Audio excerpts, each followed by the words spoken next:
নমস্কাৰ সকলোকে মই প্ৰিয়ংকাই আপোনালোকক পুনৰবাৰ স্বাগতম জনাইছোঁ মোৰ আন এটি ব্লগলৈ।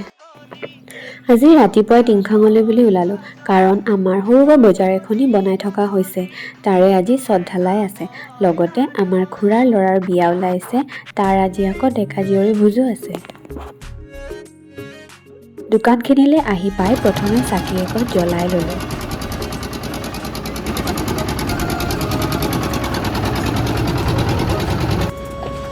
তাৰ পাছত যেন তেন ওপৰলৈ উঠি আহিলোঁ। মেখেলা চাদৰ পিন্ধি ওপৰ বগোৱা যে বৰ কষ্ট দেই।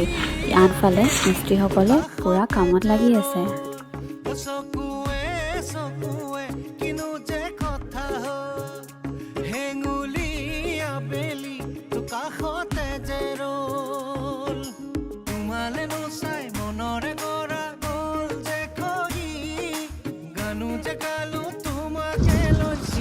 ফালে খানা বনি আছে।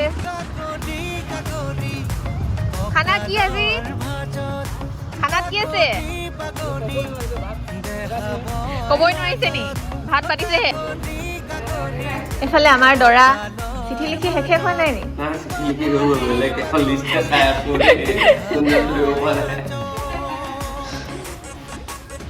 দৰাৰ মাক সগুন দিছে নেকি? এয়া পাইছো দেই। হেৰি কি কয়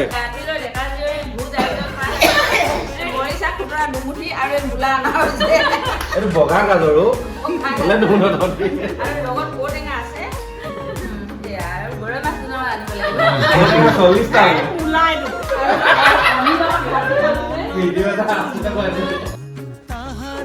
এইফালে আমাৰ দৰাই ৰিচেপশ্যনৰ কাপোৰ পিন্ধি চাই আছে। আজি যে দুইফালে মিলাই থাকিব লগা হৈছে।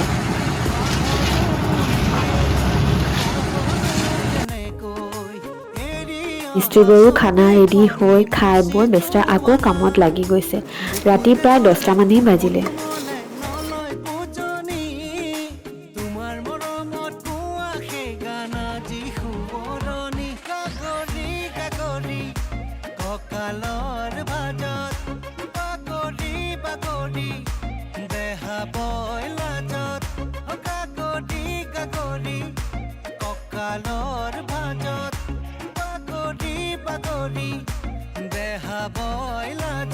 দৰা ৰেডি হৈ নিয়মত বহিছে। ভকতৰ আশীৰ্বাদ লৈ আমি সকলোৱে এগৰা এগৰা খুৱাই দিলোঁ। আমাৰ এখেতে আকৌ সাজহে খুৱায়। আমাৰ নিয়মত সাজ আছে, সেইবাবে সাজো ওলাইছে। ফটো নাই মই যে এফালে আমাৰ মেইন ৰান্ধনী কৃষ্ণ নমস্কাৰ নমস্কাৰ পলাই থাকিলে এইফালে হা কোৱা আকৌ। আমিও ভাত পানী খাই সকলোৱে নাচি বাগি অলপ ফূৰ্তি কৰিলোঁ।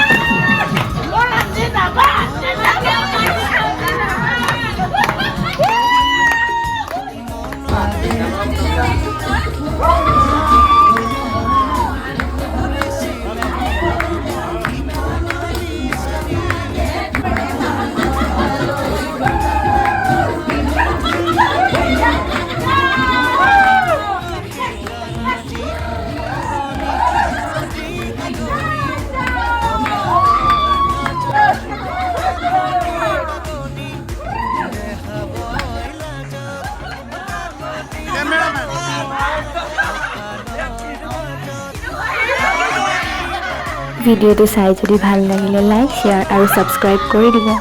বাই বাই, লগ পাম আন এটি ব্লগত।